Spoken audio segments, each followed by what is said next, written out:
history behind us, please? So NCBI has been a charitable organisation. It's been around for over 40 years, and I have been leading it in London for the last 25 years. And we do work around relationships, bringing people together, bringing communities together, transforming lives. People never forget an experience of an NCBI workshop, ever forget the experience of an NCBI workshop. And I just want to piggyback on what Hannah just said, because it triggered a memory. Some years ago, we did a workshop in an old people's home. And what happens in an old people's home is that you get white people and black people who've lived their life completely separate, thrown together in an old people's home. And apart from the Zimmer frame, they couldn't quite fight. Right? But they didn't get on. So the home called us in to do some work. And for that occasion, we talked a lot about coronation, bringing them back from what they remember and, royal weddings, etc. And we had a moment of pairing people up. And I was paired up with a man who's Ghanaian. And he spent all the session just kind of there and was completely disengaged. And I asked him what he did, and he said he was a musician, he played bass. So I said, did you meet fellow colleagues? And he said, yes, and he really lit up. And there he was doing on his bass, and I was doing, and everybody just stopped and turned and stared, and it just completely melted the room and created an infusion. And that's one example of some of the work we do in terms of rebuilding and building communities. We engaged the mosque in Lewisham with the council when they weren't talking to each other and rebuild those relationships. So there's lots that we have done. And I want to say Nottingham Man is a project that's happening on the 22nd of April. And it starts then. And it's significant because I put in an application and they rejected it. And normally I kind of metaphorically say, and move on. And Karen says, no, take it, go back in, go back. I've gotten coming across quite badly. No, this was good. This was good because normally I just put that in the bin. But Karen says, no, tweak it and go back in, and I tweaked it and go back in, and they said, oh, come and have an interview, blah, blah, blah. And I did a presentation for the interview. They weren't interested in the presentation, but we had a conversation, and I got the grant.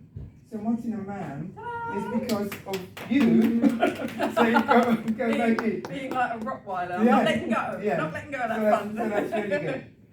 Cool. So yeah, worked with well over 20,000 people, and looking around the room and thinking, there's some rich people in here to benefit from the experience. I don't know if there was a man from the DLR as well, which also ended up getting funding. Oh, okay, cool. Okay. So you came to the Meet the Funder Yes. when we did NSIL and the DLR chat as well, didn't Yes, it? and Clearance is Amy funded a project getting young people from Lewisham to Greenwich and giving them the time of their life. Some who would never have gone that far in their journey so far in life. So yeah. Cool. How did you use, you might have answered this a bit already, but how did you use your fundraising plus time? To learn, I can write.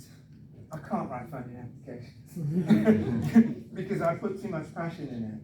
And Karen was kind of helping me to think logically, rationally, income, output, all of those, and structure it that little bit better, which created something that was smarter. So value the one-to-one, value the fundraising plus, value meet the funder, all of those initiatives which I probably would not have engaged in before, you enabled that to happen.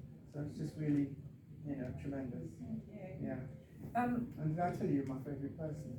And they've got that recorded now. Cool.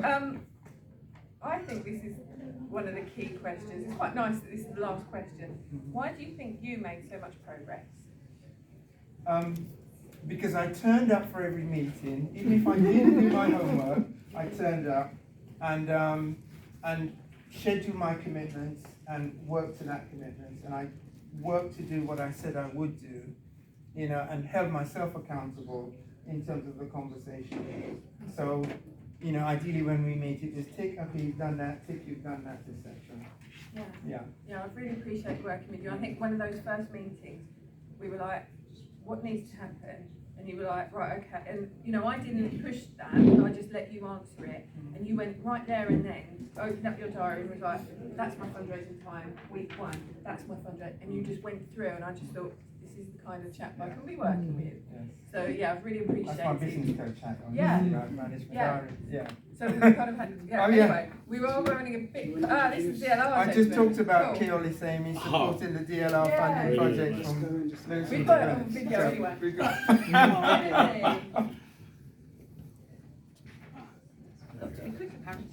Okay. So congratulations, Royston. I think what the work of the NCBI is doing, bringing people together, engaging people, but also bringing them new experiences that they might not otherwise have done, is such a key thing in enriching our lives.